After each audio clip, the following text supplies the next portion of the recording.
To listen ad-free, visit zinspod.co/subscribe. Starting at $2.99 a month, you'll also get access to our exclusive bonus content episodes when you join through Patreon or Apple subscriptions. Thanks for supporting the show. In a 24-hour city like Las Vegas, early morning means many workers are getting their days started, while others are clocking out and heading home at the end of a long shift. In the pre-dawn hours of March 25, 2010, a scream broke the silence. Lee and Wade turned their heads towards the Jack in the Box restaurant across the street.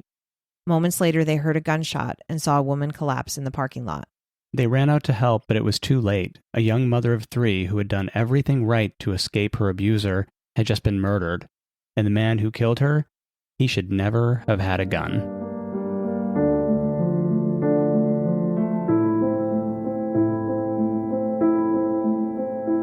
Hi, and welcome to Sins and Survivors, a Las Vegas true crime podcast, where we focus on cases that deal with domestic violence, as well as missing persons and unsolved cases. I'm your host, Sean. And I'm your co-host, John. Before we get to our main case this week, John and I want to share with you the story of Courtney Lynn Townsend. Ruby, a friend of the family, reached out to us to share this information with our listeners. Courtney's sister Dallas and Courtney's mother are asking the public for help to bring justice to her case. They need people to come forward with information. Dallas has not stopped working on getting her story out to the public since day one of her sister's disappearance. She created the Facebook page called Justice for Courtney and has been posting updates often. She has also asked for the public's assistance with donations through a GoFundMe account to hire a private investigator. All of these links will be in our Linktree and on our Instagram and Facebook.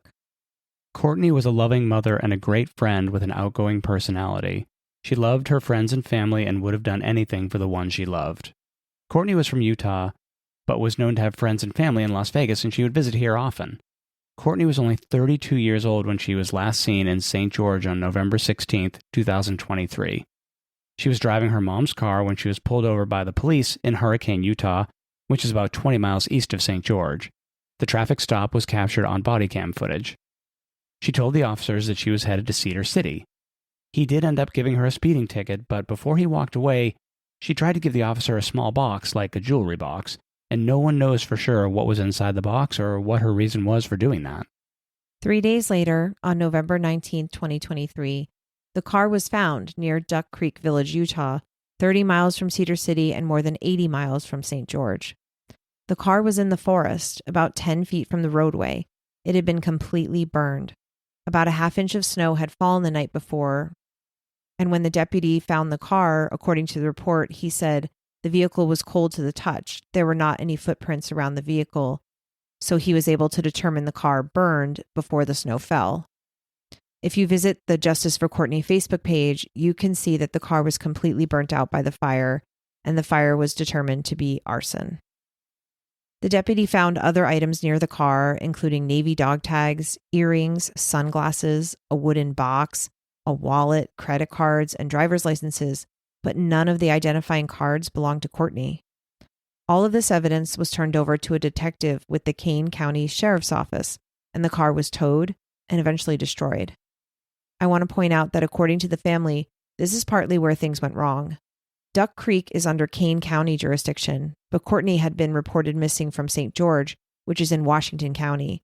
So the detectives in Kane didn't realize at first that the car was connected to Courtney's disappearance. Her sister Dallas and multiple friends and family members urged authorities and the community to keep looking for Courtney and to not give up hope. For months, they did not have any answers or information. According to the police, the snow made searching impossible until it began to melt in the springtime. It wasn't until May of 2024 when a person riding an ATV in the area found some clothing on the side of the road. Search and rescue volunteers were able to recover partial remains that were later determined to be Courtney's. Inexplicably, 1 day later on May 28, 2024, the Kane County Sheriff's Office said they did not suspect foul play was involved and that it wasn't a suspicious death. However, they stated that the investigation is ongoing. Given the state of her car and the fact that only partial remains were recovered, it's confusing to us why they wouldn't consider her death suspicious. We regret that we don't have more information on the details of the investigation. So many people who loved Courtney have been left with unanswered questions. Dallas told the local news, "I'm not going to let her turn into a cold case years from now. It's just not in me. I can't do it.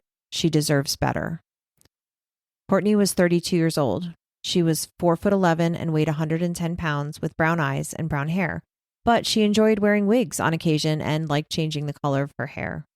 Here's what you can do to help. If you have any information about Courtney or her disappearance, please contact the Kane County Sheriff's Department at 435-644-4916. Her loved ones are interested in hearing from anyone who saw or heard anything suspicious around the time she went missing. That would be November of 2023. Or if you have any idea where Courtney may have been in the few days between when she was last seen and the car was found, or any other details or information you may have. The family is pleading for even the smallest details, which may help them find out what happened to Courtney. They are also actively seeking assistance from forensic investigators or an attorney. We will share their GoFundMe, where they hope to raise enough money to hire a private investigator to continue this investigation. Please help them out by sharing her photo on social media this week. We hope they find answers soon. Our main case this week is the story of a domestic violence survivor who did everything right, but still had her life taken by her obsessive, controlling ex. Brittney Lavoll's story became a focal point for activists both locally and nationally in the conversation around guns and domestic violence and how we can create sensible gun regulations that keep survivors and families safe. Brittney was born on September 1st, 1987, and was a Las Vegas native. She graduated from Desert Pines High School. Her mom's name is Michelle, and her father is Charles. She had a brother, Brandon, and a sister, Shayna. She worked as a restaurant manager for Jack in the Box and was known for being very hardworking and also a very devoted mother of 3 boys whom she adored. The father of 2 of her boys was Kevin Gibson. Brittney had a relationship with Kevin that began in high school, which was described as being difficult, which is a bit of an understatement. Kevin was about 3 years older than she was and also attended Desert Pines High. His lawyer would later describe Kevin like this. He was well liked in high school by his peers and his teachers.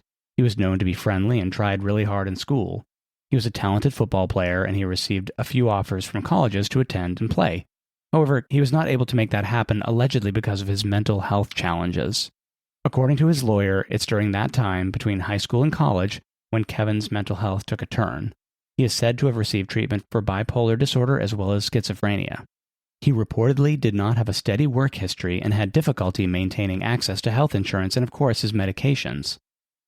We don't share that as an attempt to excuse any of Kevin's behaviors. Even his lawyers argued that this did not excuse his actions.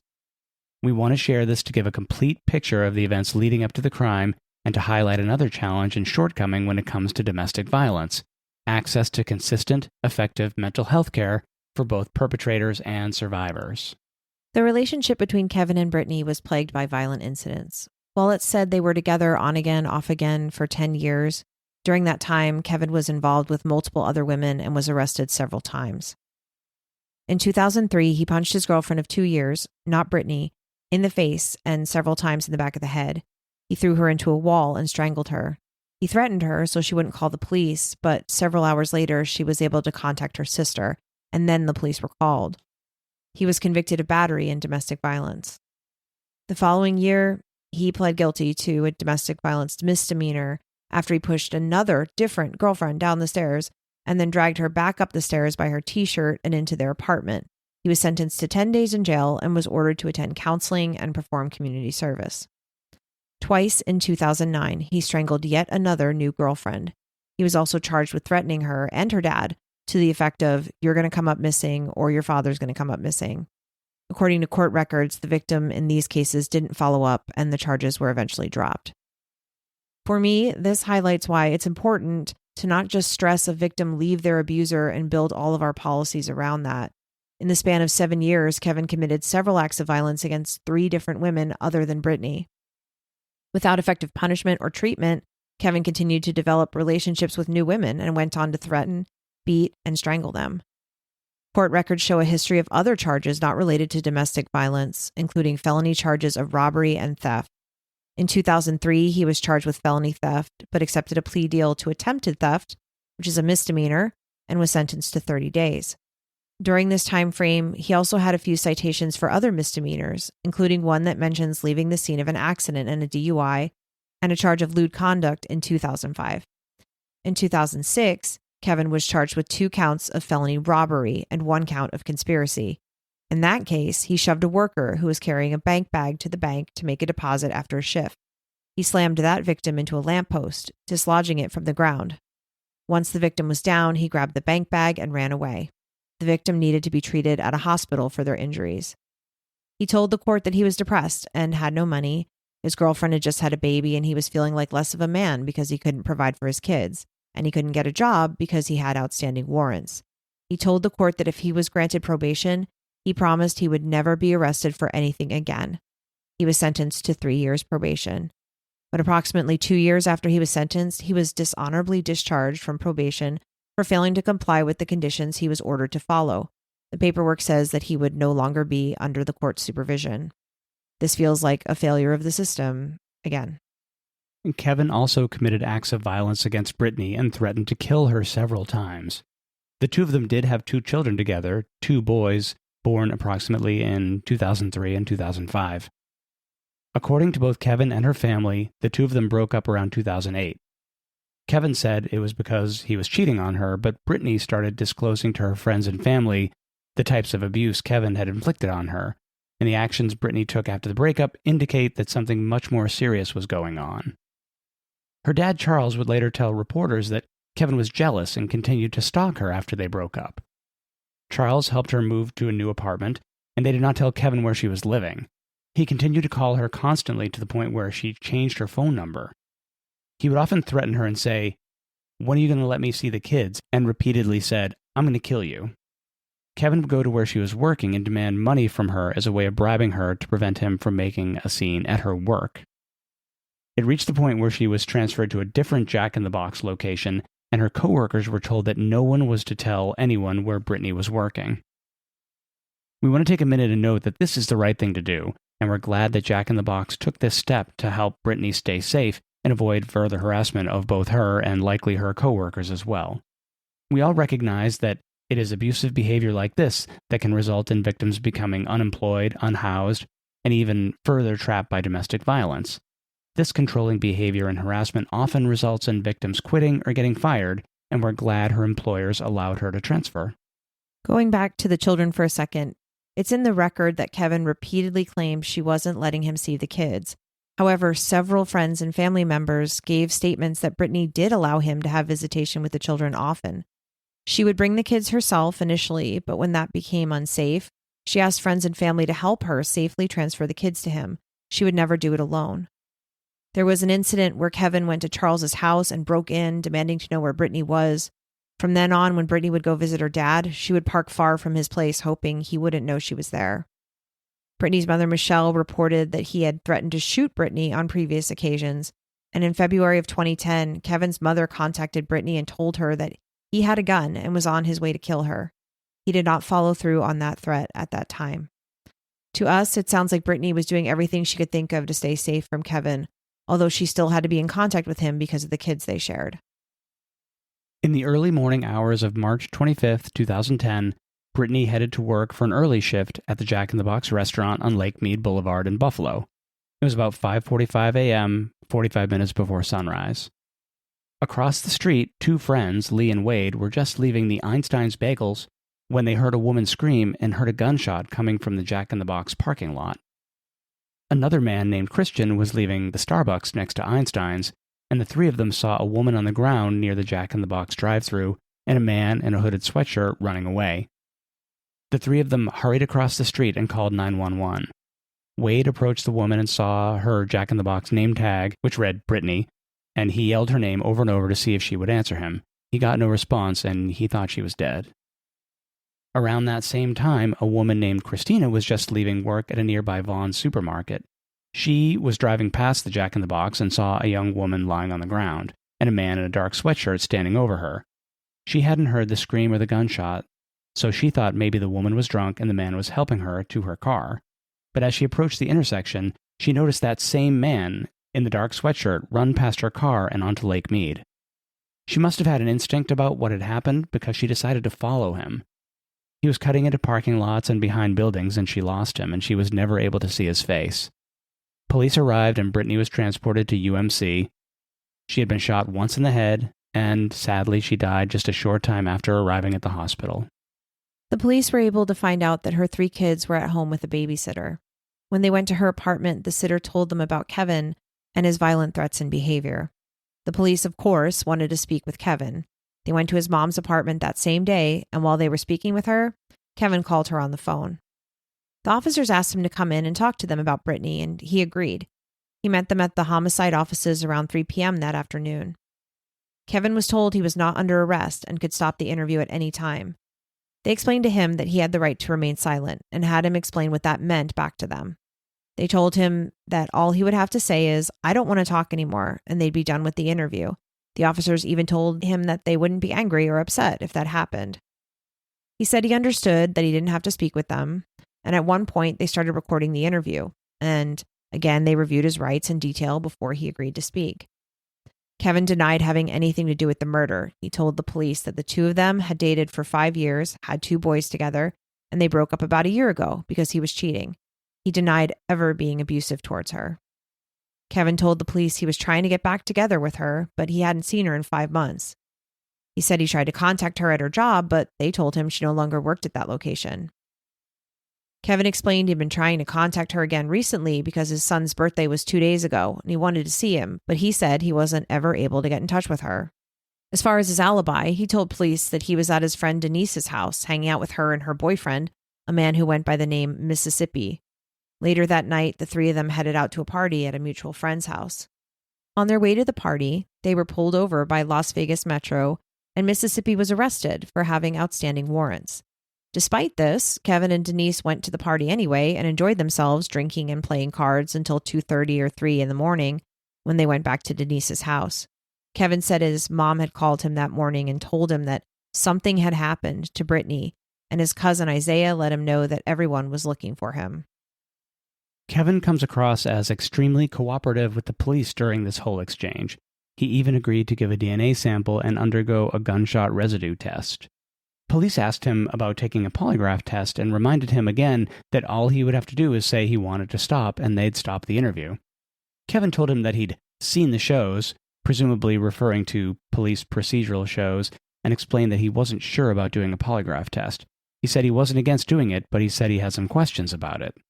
He asked to speak to a lawyer, and the officers explained that since he wasn't under arrest, they couldn't provide him with a lawyer, but they suggested he go home for the night and speak to his mom and to an attorney, and they'd pick him up the next day for the polygraph. At noon the next day, the officers picked him up. He wasn't cuffed or placed under arrest, and he agreed to go with them. Before they began the test, they reviewed his rights again in detail. The police determined that Kevin was not on any medication, that he had eaten breakfast, and that he had gotten a full night's sleep. To me, it's clear that they suspected he might talk, and they wanted to make sure that if he did confess, there would be no question as to whether the confession was coerced and that he was fully aware of what he was doing. The exam they gave him was called a Concealed Information Test, or a CIT. They told him that it wouldn't show if he was lying, it would test if he had specific knowledge of events. They then asked him questions about the murder that only the murderer would know. Police told Kevin that he had failed the CIT test, and as they suspected, he just confessed to the crime. Kevin said that he walked to the Jack in the Box that morning because he heard from a coworker that she was working at that location. He hid in the bushes until he saw her car pull up. He confronted her and shot her. He said that she hadn't allowed him to see the children in months and that he had been in and out of the mental hospital. He said he killed her because she drove him crazy. He seems to mean this literally. He claimed that he was seeing and hearing things and that voices were telling him to shoot her. After the murder, he ran back to his friend Denise's house and got rid of his bloody shoes and sweatshirt. As we mentioned earlier, Kevin had been found guilty of a felony, and under both Nevada and federal law, he was prohibited from owning a gun. He told police that he bought the gun the day before from a friend in exchange for $50 in cash and $50 in weed.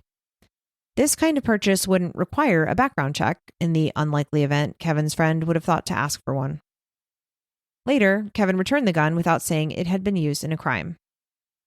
Before we go any further, I want to explain something before people get too angry at this coworker who told Kevin where Brittney was working. I don't know if Kevin was telling the truth when he said that, but there were some facts that made me wonder if he was. Kevin's stalking of Brittney was relentless, and about a week before the murder, he was seen by a Metro Police employee sitting across the street from a different Jack in the Box location. This one was on Cheyenne, watching the inside of the restaurant with binoculars. The Metro employee said what he was doing didn't warrant arrest, but she did let her Metro coworkers know what she saw, and later she identified Kevin in a photo lineup. To me, it sounds like he had begun staking out different locations of Jack in the Box looking for her, and that may have been how he found her. Her father, Charles, told Fox 5, "He's nothing, and he took my daughter's life. She's somebody, and he's a bum." Kevin was arrested for Brittney's murder and charged with 1 count of murder with a deadly weapon. His lawyers did try to get his confession thrown out, which is why we went into all that detail to describe how that happened. The motion to suppress the statement was denied for all the reasons we reviewed. It was voluntary, and even though he wasn't under arrest, he was still advised of his rights. In December of 2011, Kevin Gibson pleaded guilty to first-degree murder with a deadly weapon, and his sentencing was held on February 24th, 2012. During the hearing, the DA went over Kevin's criminal history and stressed that he had a history of making excuses for his behavior.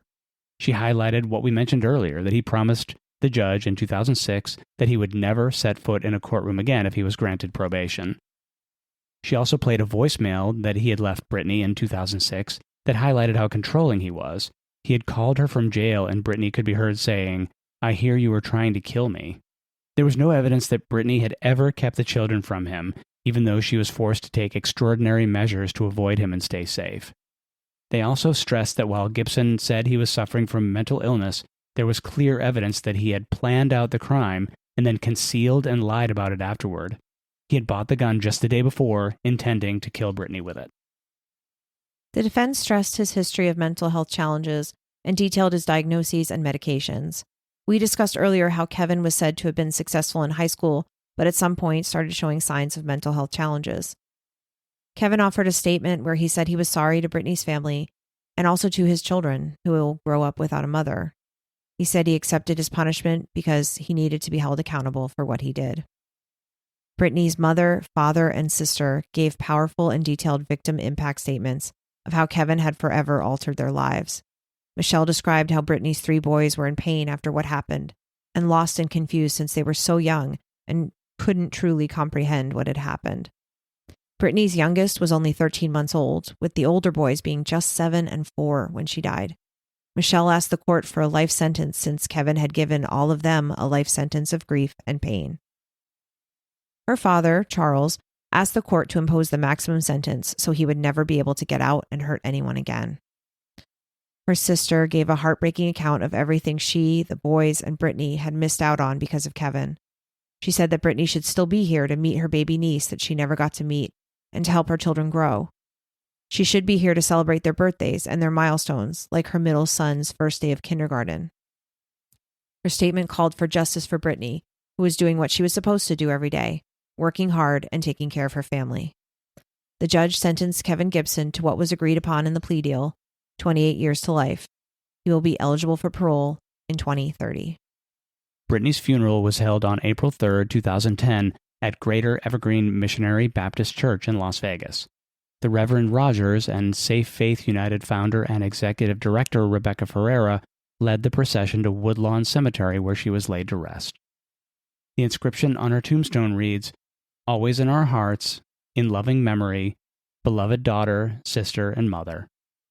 Brittney's children are being lovingly raised by her mom and dad and are surrounded by many loving aunts, uncles, and cousins. Brittney's mom, Michelle, became a strong domestic violence victim advocate and wrote an op-ed for the Las Vegas Sun in 2016, speaking out about domestic violence and the effects of gun violence in Nevada. She also worked with Everytown for Gun Safety and the Nevada Network Against Domestic Violence on a detailed report of domestic violence, homicides, and firearms. We want to read part of what Michelle has said about her daughter. The toll of domestic violence shootings is far worse than many people realize. These incidents devastate the families and the children of the women killed by their abusers, many of whom witnessed the shootings or are left behind. My daughter was taken from me by a man who should never have had a gun. My grandchildren's mother was stolen from them. No parent should have to bury their child, and no children should have to grow up without their mother. Not a day goes by that I don't cry for her. I constantly fight back tears when I catch myself looking at the boys and seeing signs of Brittney. They are the loves of my life, but also a constant reminder of our deep loss. It has been several years since my daughter was killed, and the void her death left behind is as heartbreaking today as it was the day she died. You don't ever recover from the death of a child. You just have to try and make it through another day and learn to live with a new normal.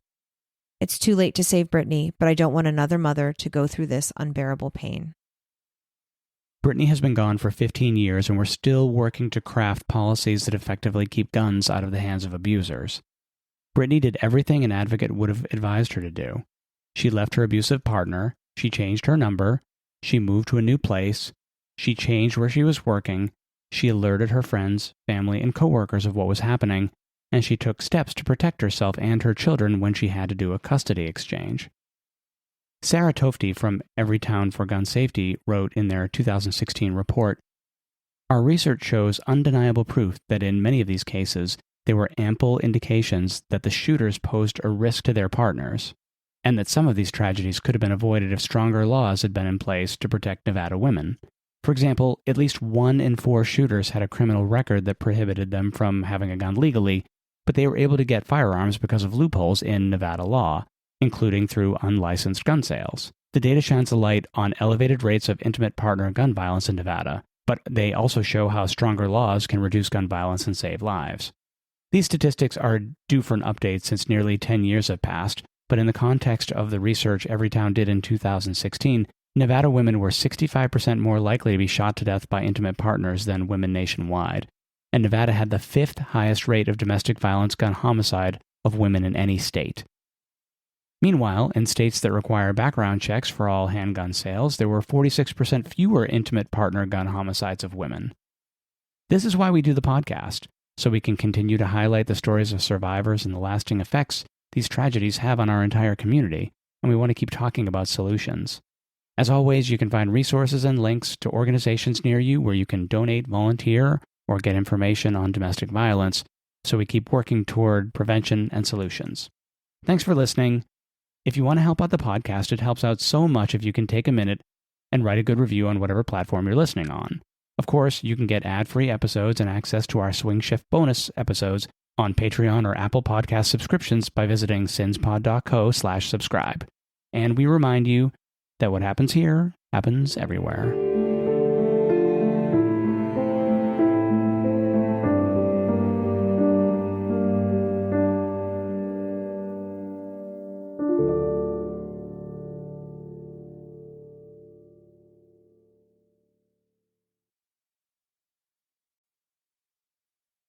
Thanks for listening.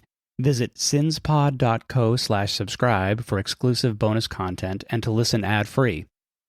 Remember to like and follow us on Instagram, Facebook, TikTok, and Threads at Sins and Survivors.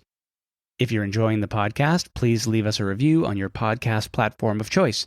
You can contact us at questions@sinsandsurvivors.com. If you or someone you know is affected by domestic violence or needs support, please reach out to local resources or the National Domestic Violence Hotline. A list of resources is available on our website, sinsandsurvivors.com. Sins and Survivors, a Las Vegas true crime podcast, is researched, written, and produced by your hosts, Sean and John. The information shared in this podcast is accurate at the time of recording. If you have questions, concerns, or corrections, please email us. Links to source material for this episode can be found on our website, sinsandsurvivors.com. The views and opinions expressed in this podcast are solely those of the podcast creators, hosts, and their guests. All individuals are innocent until proven guilty. This content does not constitute legal advice. Listeners are encouraged to consult with legal professionals for guidance.